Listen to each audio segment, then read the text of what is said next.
Out of Thoughts podcast. I'm Courtney. And I'm Anna. And I have a question for you. What is the weirdest thing you've ever eaten? I didn't give you this question beforehand, so now you're having to think. In 4th grade, I'll give my answer. Okay. Good. You'll give me a second. In 4th grade, we read How to Eat a Fried Worm. Isn't that the book? And we made worm cookies and chocolate-covered crickets, and they were really good. And I went back the next 2 years in a row. But you actually made worms? Yeah, like we baked the worms and then like crushed them or rolled them to make them into a powder and then just added it to the cookie mix. And then the crickets, we froze them and then dipped them in chocolate and then froze the chocolate on them. Yikes. It was really good. The only thing is, like, the crickets, I would never do that now. But the cricket leg would get caught in your throat.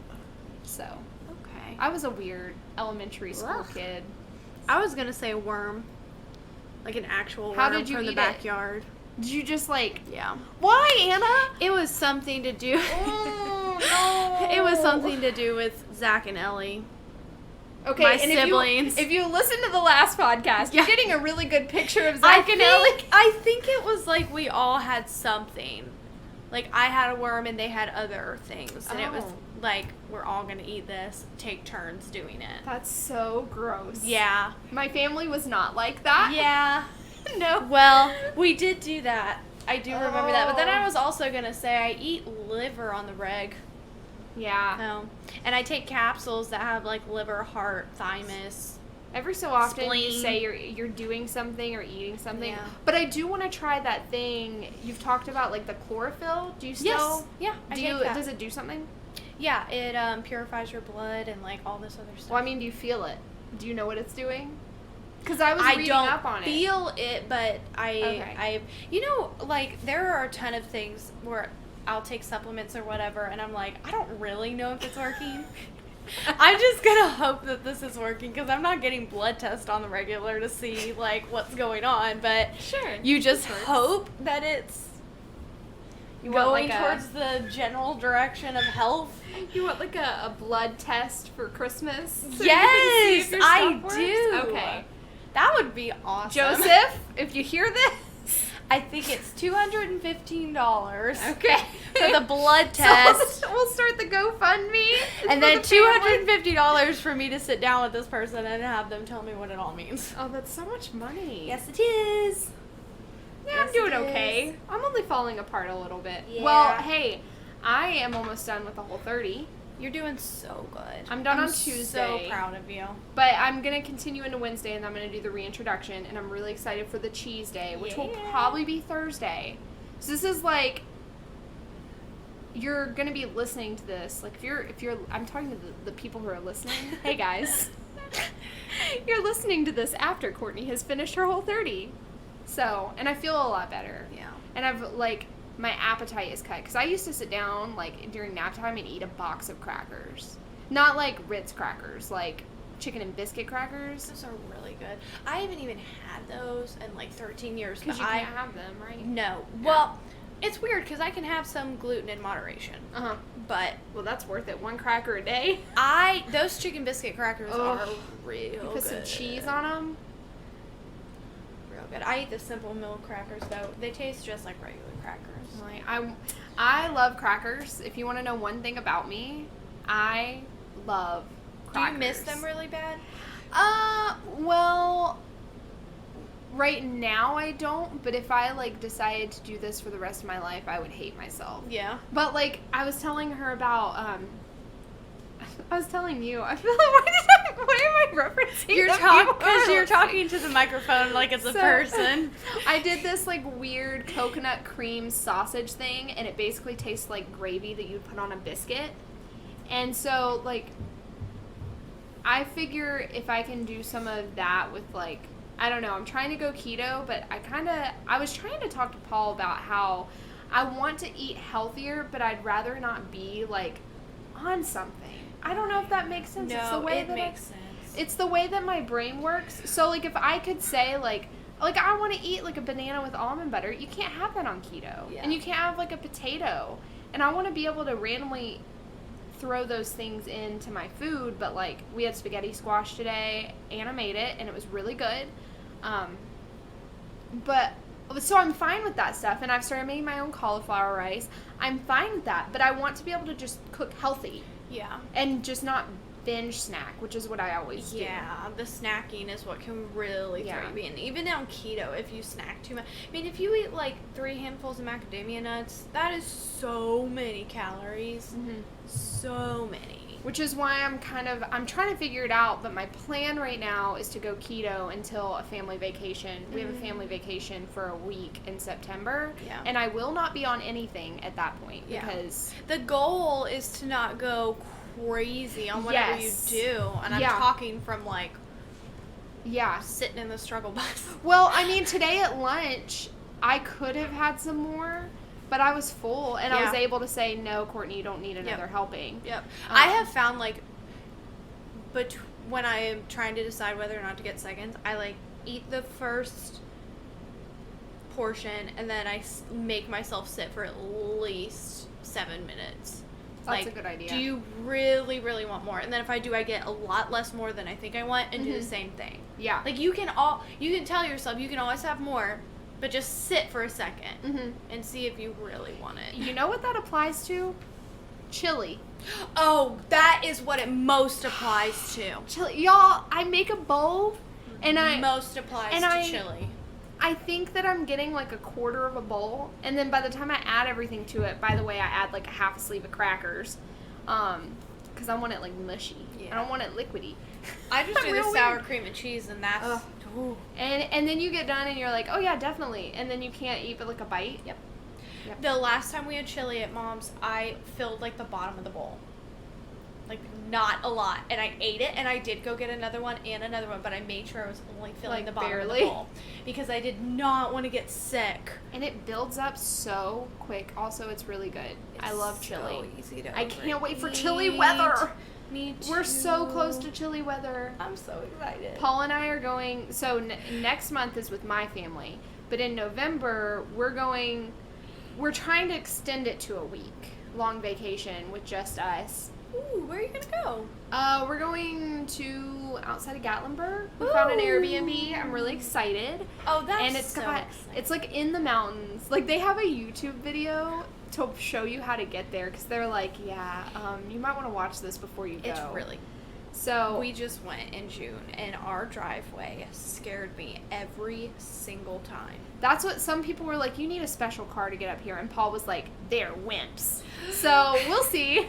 I'll give an update after that. We didn't use a special car to get up there, but I was stressing out every single time, especially at night. Try not to drive at night. Well, in our plan, I told Paul, he wants to go, like, hiking. He wants to go fishing. I want to read. So, and I'm fine with going, like, hiking. The weather should be so nice. Yes. So. It's also got a hot tub, which yes. all he keeps saying is, like, you don't know what it's like, because I'm not really been in a hot tub, but he's like, you don't even know what it's like to be in a hot tub in cold weather. That's exactly what Paul sounds like, by the way, 100%. But he's really excited because he's like, it's the best feeling in the world. So I'm hoping that we can I'm trying to convince him to let this be a relaxed vacation. Yeah. But we could only get it through Thursday, I think it was. And so we're thinking about going and staying at a place in Helen for 2 nights. Oh, that's a good idea. We had a coupon for the first one that we really needed to use because it was going to expire soon. But I also have, like, money from my cashback apps and all of that, and, like, a gift card through one of my other apps, so that I can hopefully get the place for, like, less than $100 for 2 nights. Nice. And that way, that would take us kind of towards home. Yeah. A little bit. Yep. Also, this place. Break up your trip. Yes. The second place, the reviews are like, I told her it was my husband's birthday, and she left us brownies. And I'm like, this sounds like a cute little place. Yeah. Yeah, so, trips I don't know so why I said that. Oh, I'm going to make chili on that trip. Oh, good idea. Yeah, I'm going to pack. I want to come. Well, too bad. No, but you know, with Airbnbs, like, I always do that. I'm like, let's plan a trip. I know, because it would be so cheap to split it between our families. Yep. And we wouldn't even have to, like, the thing I like about y'all is we wouldn't have to, like, plan everything together if we didn't want to. No, I want to be together at all times. Like, if you guys wanted to go do something, we could go do... that would be regretted. The kids can sleep in bunk beds. Oh, wait, we're bringing kids on this vacation? We would have to. But we really should do that. We should talk about it and do that. Yes, and I've already, like, I was talking to our sister-in-law, Ashley, about, like, how, no, this was a little, like a month ago, about us doing, like, a big family vacation. Like, just getting an Airbnb, or we could even get 2 Airbnbs. We could do it when they come for Christmas. Oh, they're coming for Christmas? Mm-hmm. As far as I know. And they would have the baby with them. Yes. I need to hold the baby. Don't we all? Don't and, we all? And if we went to the beach, that's December. I was gonna say. See, and I was thinking later to make sure we had we need to know, like, budget. Okay, we're not gonna plan our vacation on this podcast. But I like the idea. So either way, no bunk beds, apparently. Bad idea. Bad idea. So anyway, if you're looking for a cheap vacation, we've done Airbnbs multiple times. Love them. Write me and I'll send you a referral link. I'm kidding. We're now advocates. For Airbnb sponsors me by giving me a referral link. I would love to be sponsored by them. Oh, that would be nice. They're I'm excited. I'm very, very excited. That would be so fun. Anyway, so this is our second episode today that we're recording on a Sunday afternoon. So, before all the kids decide to wake up and run around, we're just going to jump into it. We were talking, and we're going to start off by talking about Bible reading, which you think you've heard everything from us on Bible reading, but you haven't. We're constantly learning new things when it comes to Bible reading, and Anna brought this up to me, actually, and I was like, this is something that we need to talk about. So I'm just... Anna? I had been struggling for a little while with... We were doing the Same Page Summer all together, and I kind of got off track for a little while, especially, like, when we went to Kansas, and when we came back. I was just struggling to get back into doing those 6 chapters. And I was really and I've done this before. I was really starting to feel super, super guilty. Like, really ashamed.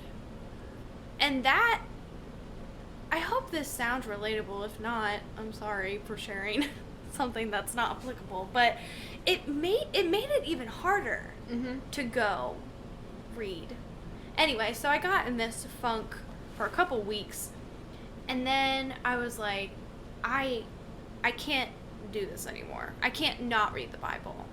Like, it's dragging me down. It is really, it's weighing on my heart because I'm not in the Word. Conviction, all of that. So I just opened my Bible and read a chapter of Proverbs and a chapter of Galatians, because that's kind of what we're studying right now.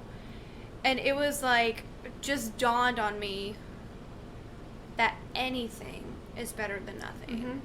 And like, I will and want to get back to the point where reading 6 chapters a day is nothing. I want to get back to that. I'm going to strive for that. But, like, right now, I just want to encourage anyone who's listening that it's important to get into God's Word, even if you can only read two chapters at the time. Depending on where you are in your life.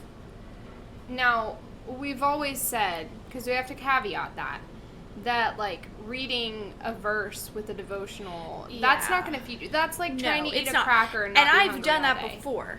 I have done that. Yeah. I wasn't saved, but I'm not saying saved people can't fall into this habit. Yeah. But I did that for a while, and it is not the same. And even when I first got saved, I had a devotional. And I was like reading it, and it just wasn't cutting it. It wasn't doing it. But the difference between even just reading 2 chapters of the Bible and not reading it at all is huge. It's huge. And praying, obviously, is a big deal, too.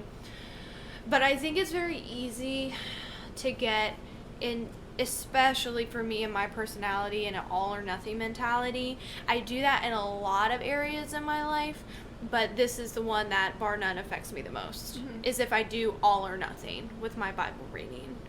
Or that thing of you miss a day, or you miss like a few days because you legitimately had something come up, like you're sick. Yeah. And you miss a few days and suddenly you feel like, well, I have to catch up. Yep. No, you don't. Like, just jump back in. Yep. And it's so easy to start. It's stupid too, because you start to feel super guilty and like shameful. Stop right now and just get back in the Word. Yeah. Read a chapter of the Bible. Read 2 chapters of the Bible. Pray. Like, get back on track. Stop doing the all or nothing thing. And I'm talking to myself here. It's very easy to do. And it gets, especially if you're saved, it gets so discouraging so fast when you're not reading the Word. Like, my morale for life goes down so quick. I get that. Like, in every area, it affects everything in my life. And if you're a mom, an expectant mother, like, specifically, you're going to go through so many waves of where you're at. Yeah. Like, right now, not to, like, throw my life situation out there, but I have a 2.5-year-old who tends to sleep at least until 8, if not 9 or 10. Yeah. So there's really no excuse for me. Like, and I'm not saying you're making excuses, but like, I'm in a spot, and if I got pregnant and had a kid, then my view of it might be, okay, I can read 2 chapters a day, and that's absolutely fine. Yeah. Like, I think that's one of the most gracious things that God gives us is he says, like, I'm not requiring you to check any boxes today. Yeah. And he's very patient when we are, because I've also done the thing where I'm just, it's kind of like laundry and how you like get behind and you're like, I'll just leave it in the basket for the rest of the week, when if you just sat down and folded it, it wouldn't take that long. Exactly. Yeah. And if you just do it daily, like it's hard for me sometimes because I think about when I first got saved and how I was just, oh man, I was flying through the Bible and also any book I could get my hands on. And now I'm in this season where I'm pregnant. Woo! Yeah, that's happened. Definitely you pregnant. You just like threw that out there. I know. Well, I didn't announce in the beginning, and now we're in the middle. I didn't know where you were going to because we didn't like discuss. I know. If you made it this far, then now you know. But I wake up sick, and I pretty much go to bed sick. Yeah. And I have a 2-year-old and a 5-year-old. It's just it's crazy right now. And while I'm finding that, like, it's hard to get through the day, it's harder to get through the day without reading and praying whatsoever. Yeah. It's harder. And I can't wait to feel better and to have more energy and to start waking up early again and to be reading 6 chapters a day and then also going to the commentary book that I have. And I long for that, but I'm also realizing getting stuck in the cycle of like guilt and shame and then not reading at all is not good. It would be better to get 2 chapters in than nothing. Absolutely. And I kind of, let me just go off of what you just said, because I've posted about, like, the fact that I have a lot of study Bibles and study books and commentaries and everything. And I want to clarify on my part that, first of all, when I read my Bible daily, I have, like, a bare minimum. I have, like, the ESV single column journaling Bible that I use for church and for daily Bible reading. Because I'm easily distracted by, like, even, like, little footnotes. Like, I'm like, what does it say? So, you don't have to have some big study Bible or some big commentary beside you to read the Bible. Yeah. The Word of God speaks for itself. Yeah. And, I just want to say, because I did get that question, I posted my new English translation Bible, and I got the question, like, how do you read that? Because if you don't know what I'm talking about, like, it's got so many notes. It's got more notes than scripture. But there's a purpose to that. It's because it's kind of like looking over a translator's shoulder. But I sent it to someone, and they said, like, how do you read that? And the thing is that I have my Bible without notes. And I don't pull out my study Bibles unless I have a specific question. Yeah. I'm preparing for a podcast. Or I usually do it for the posts I put on Instagram. I pull out commentaries and study Bibles. Yeah. Whenever I do my Bible reading, like if I have a question, I'll jot down the chapter and the verse, and then I will go to my study Bible after and like read the commentary on it. Yeah, so that you're not like... Yeah, because I don't read a study Bible when I'm trying to just read either. Yes. It's too distracting. It's too much. Yeah. But I love I have the Reformation Study Bible. That's probably my favorite one. I want one of those. Oh, it's so nice. My boss from Got Walls. Here's my plug for Got Walls. Also, hey Abby, because I know my boss's wife listens, and like 2 years ago, probably before I was saved, we got one in trade at the store, or maybe I found it in the warehouse or something. I don't know. And I just asked him how much it would cost because he prices all of our Bibles, and he was just like, "Oh, you can have that for free." And I gave it to Paul as a gift. I didn't care about it. And now I use it more than him. And if he takes it, he's been using it because he can't find his actual Bible. It's somewhere probably lost at this church. But now if he takes it out of our house, I'm like, hey, make sure that gets back because I use it. So, that's funny. So yeah, that's a little bit on studying the Bible. And if you have real problems with distraction, or if you want to study without like taking in consideration what other people have said first, which we highly suggest, go back and listen to our Bible reading episode. I always highly suggest printing it out double-spaced. That has helped me focus a lot personally. And that's usually when I'm really studying, which it's funny because I haven't been actually like sit down writing, studying in a while. Yeah. And I just bought new pens last week, so I can start doing that. And I don't know where I'm going to start though. I don't know. I'm thinking Philippians. I love Philippians. I do too. Oh, I could read that every single week. I do too. Actually, I usually read it on Sundays, but now in church we're going through Habakkuk. That's the actual pronunciation, guys. I know how it goes in America.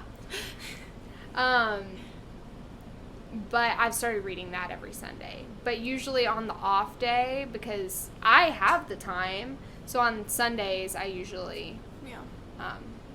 So yeah. But I want to talk about another book, not the Bible, that I recently read. And I just want to so highly recommend this that I just want to talk about it for a minute. And I didn't realize that it was going to change my day-to-day as much as it has. And it's a little bit more practical. It's called, what's it called? Do More Better by Tim Challies. I had this on my Amazon wish list. I keep like an Amazon book list. I do too. And then I check them at my work every so often. Oh, well, I don't do that. Well, you can send them to me. I'll check them for you. Again, another plug. Man, I should be getting paid for this. Is it okay if I add this to my timesheet? No, I'm kidding. So I'll check them every so often. And every time I go into the store that's closest to us, because we have 4 stores, I go in there and they like leave all the Christian books for me or another guy to shelve because I really enjoy shelving it, and he's like our Christian resources guy. And so I always check the cart to see what they have. And I just happened to look, and there was this book that had been on my list for over a year. So I picked it up, and I read it in like 2 or 3 days. Guys, it was one of the best reads that I needed to read. The thing is that I've read a lot of practical books about like how to make the best use of your time. But what he did was, first of all, he had the spiritual element to it. So he talks about doing everything to the glory of God. But also, and he reminds you of that in the book, when you seem to have forgotten about it because you're so focused on tools and how to use them on your phone to keep up with everything. He's like, wait, remember why you're doing this. But he not only tells you what tools, what apps and such to use, but he tells you exactly how to use them. And it's like magic. I need to get back into it. I just started the chapter where he starts getting into the practical of it. You're going to want to just like, that's the thing. The beginning 2 chapters are pretty like, you need to slow down and read. But then the rest of it, because it's so practical, it doesn't take too much like thinking. I don't know if that makes sense. And now I have like a checklist every day, and like I'm on my 2nd week of actually updating our budget. I don't mean to brag. I usually forget about it and then go back 2 months later and say I should budget again. And just keeping up with my house, like little things like I have on there like practice catechism with Paul John. So over lunch we practice catechism, we practice his letters, things like making sure all my dishes are washed. And there have been times where I didn't want to do it, but I did it because I wanted to click the little box. Yeah. Do you have a digital list or do you have a physical list? It's all digital. Okay. So, and he uses like a few apps, but I always get the names wrong, so I'm looking. So I use my Google Calendar. I use Todoist, which these are all things he suggests. He tells you exactly how to set it up to meet what you need to do. And then Evernote, which Evernote is really cool because like if I find a recipe that I like, I'll just add it in there, and then you can kind of delete. Like it basically saves it like a web page in Evernote, but you can delete all the stuff you don't need, so it doesn't take you forever to find your recipe. And then you know how recipe pages take like 3 years to load? Oh, yep, it helps a lot with that. And also if I'm like reading a book, so like there's an episode idea that eventually we're going to do that I've literally been talking about for months. And so I have in one of my sections, I literally have one titled by that idea, or I have one on Galatians. I saved like Ligonier, their resources on Galatians, but I'll be like reading a book and find a quote and I just save it in the app. Or like this one I wrote like 2 Corinthians 5 because for some reason I thought of that episode when I read it. Yeah. So yeah, it's really practical and I highly suggest it. It's pretty cheap, right? Yeah. So yeah, it was cheap. Yeah, because I got it for really cheap. Again, Got Walls is a wonderful place. My boss said he won't sponsor us, but I'm gonna work on that. Can we just have one free book a month? No, I'm kidding. Speaking of budgeting, I have really started budgeting. And so when I worked this past Friday, I picked up the New English Translation Bible. And that was going to be, like, I got credit on it, so I took it down to half price. But then I had some random Banner of Truth book that just looked so good. And those come in randomly in trade, but not often. So I had that. And then I had John MacArthur's parenting book. And I had to decide, because I'm actually budgeting, I had to decide. I put John MacArthur back because we're more likely to have that next month than the other one. So, which the other one, who knows when I'm going to actually read it. That's the word. Don't even get me started. I'm bad at that. I buy like 20 books and then I'm like, But currently, I mean, because that was kind of what we wanted to talk about. Yeah. Currently, I am reading the new Hunger Games book. Are you? Well, it came in on trade in the store, and I'm not allowed to buy it. But what I did was I said, can I borrow it? And if someone comes in asking for it, I will, like, literally just drive it to the store that day. So I'm trying to speed as quick as I can. Is it good? It's so good! Really? I thought it was going to be, like, a stretch, like her trying to make some... No, I'm loving it. Really? Listen, I can return it, and then you can... Go buy it? Go buy it. They're going to catch on to my evil plan. I'll return it, you buy it, let me borrow it until I get to... I'm kidding. I haven't gone to Got Walls in a long time. Well, I just got my schedule. I'll be there tomorrow. So which one? Macon. I used to be in Perry when I was pregnant, and that was the best because I would come over to Anna's and spend the night. Oh, and you made waffles or something, yes, and I got up in the middle of the night and like like ate mine because I was real pregnant. Oh, that was so fun, Courtney. I forgot about that you got to come over and sleep over. I couldn't like barely walk. Yeah. So and my boss was like, "Are you sure you don't mind doing this?" And I was like, "I get to sit most of the day, please." And then we used to meet at Chick-fil-A. Yeah. Those were good times. That was so much fun. That was so much fun. I was just thinking when you said that, like, what did you do with Paul John? He was in you. Yeah. I was like, when? What? When you slept over. I was like, wow, did you stay with Paul? No. He was with you the whole time. That was like 2.5 years ago. Yeah. I know. I was just looking at pictures Man, whenever. That time went quick. I know. When I first had him, I had 3 months out of work. No. It had to have been like 2 months. I don't know. I had some time off from work, and then I went back, and I worked in the warehouse. Yeah. In the heat. With the baby. With the baby, like, on me. Like, yeah. I wore him. Speaking of Abby, she gave me the best advice ever that, to this day, I will never forget the time that she told me this. I was trying to get him to sleep, and I would just, like, practically stand at the door, because he slept in my office when he took his naps. And she came up one time and was like, okay, how about you try setting an alarm for 5 minutes, go do work for 5 minutes, and then come back and check on him. And I did it, and he was asleep. She told me, she was like, if he's not asleep, she was like, just keep adding time as you get used to it. And that is how I taught my baby how to sleep. Yeah. That's how I do it too. I didn't know. That's how my mama did it. It was like magic. Yep. So some people say that's abuse, but well, I think it's practical living. I've heard of like kids who will cry until they throw up, and I'm like, okay, maybe you need to rethink this or try to figure something out. But like, I don't think that's the norm. No, and so, like, I get it. So, have you been okay? So no, I'm not gonna ask you if you've been reading anything. Have you been anything interesting? Like any like recipes or tidbits around the house? Now we sound like Rachel Jankovic and Rebecca Merkel. Got a tip?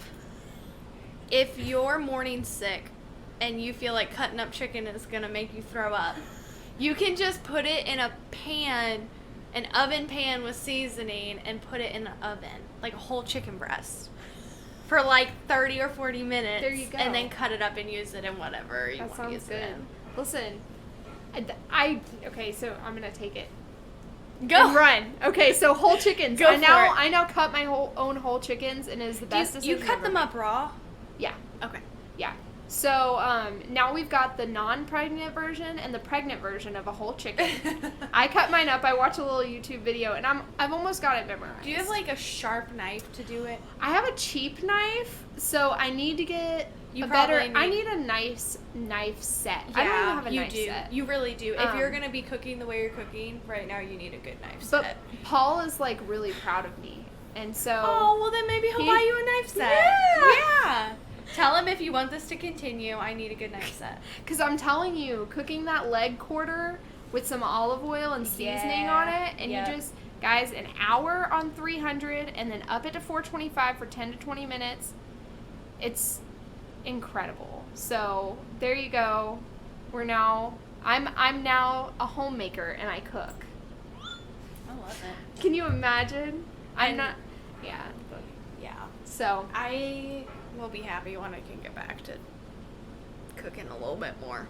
Yeah. We went out to eat this last week more than I've been out to eat in like the last 6 months. Sounds wonderful though. It's bad. It's bad. And then it ends up making me feel more sick, and I'm like, and then now Myra thinks it's like a daily thing. Like, so when are we going? She calls Wendys Miss Wendys. Yeah. When are we going to Miss Wendys? That's my favorite thing. Joseph has told me, and I was like, I fully agree with you on this. He's like, please don't correct her. So we don't tell her, no, it's not Miss Wendys, it's just Wendys. I love it. Can you please get her to say that to me at some point? She loves to go, if you want to make her day anytime, take her to Miss Wendy's and get her a junior vanilla frosty. It's $1.03. She has the amount memorized. Yeah, I know. The kids love it, and it's like this big. It's tiny. That's the kind I eat because I Really? can't handle a lot of sweet. Yeah. So that like I've always got, which you can get like randomly throughout the year they'll sell like the little key tag. Yep. You get them free. Yes. Joseph always likes Christmas when they do that. presents. Yeah. Yeah, I'll just get that for Joseph and Myra. That'll be their Christmas. No, after I get done with this sick time in my life, we are not gonna eat out. There was like, a time. I am tired of it. Remember, like a month and a half ago, when you were like, "My kids are gonna eat Whole30 with me." And yes, well, we did it good for 2 weeks, and then we didn't just fall off the wagon. We like crashed and burned. See, here's what happens. So our entire like knowing each other, Anna is. If you had like a health scale of 1 to 10, she's always been on the upper end. And I've always been on the lower end. Which, it's okay. Yeah, that's fine. Like, but I hold in my heart the memories of the times when she joins me in the lower end. Because when I'm having a really, really bad day, I'm like, remember that time that Anna sat down and ate a full candy bar right in front of you? It's gonna be okay. It's gonna be okay. So, oh my gosh, that's really funny. And you know, it's funny because she came over to my house. We took the kids to the museum, and it was just funny watching how I'm like crying because I'm laughing so hard. So I cooked like a clean meal. It was really good. Like chicken, potatoes and green beans. It was so good. Oh, another tasty tip. A tasty tip. I like a tasty tip. Take your green beans and take a can of green beans and drain them. You're probably going to want to use like 20 cans because they're so good. They're so good. I used 2 cans and they were gone. Like, I ate what was left in the pan after you left. So, take them and drain them out. Get all the water you can. Throw them in a pan with a bunch of coconut oil. And I cook it on medium, which is higher than I cook anything. But cook them until they're, like crinkled and burnt a little bit. They're so good. They're so good. I also add, like, garlic powder because it, like, evens out the coconut a little bit. And then salt. And I'm telling you, it's healthy and it's good. It's so good and it's so easy. So anyway, now that I want green beans for supper, that's what my mom wrote me earlier today, and someone gave them like 3-pound cans of green beans. Oh. And she's like, "You want this for like a church meal or something?" And I was like, "You mean for my home?" I will eat them all. With a bowl of green Make beans. them in the morning and they'll last me all day. Your new cracker. Yes. It's healthier, right? Is it keto? I don't know. Ish. That's what Paul told me. He said kind of. And I was like, that's not an answer. If you overeat them, they could. Oh, well, that's going to be a problem. So that's why I'm like, healthy eating is the way to go. Like, not a specific. I don't know what I'm going to do. Yeah. I've been leaning towards keto, but I just ordered a keto cookbook today. So we will see. Anyway, that was a lot of random. If you would like to contact us and tell Anna congratulations, you can check us out on Instagram at A Lot of Thoughts Podcast, or you can email us at alotofthoughtspodcast@gmail.com. Also, if you just want to share your story of how you've also dealt with this Bible reading thing that sometimes challenges us, we hope you enjoyed that. And make sure you check out Do More Better by Tim Challies and leave us a rating, review, all of that. And I think that's it, and we're really tired, so we're gonna go.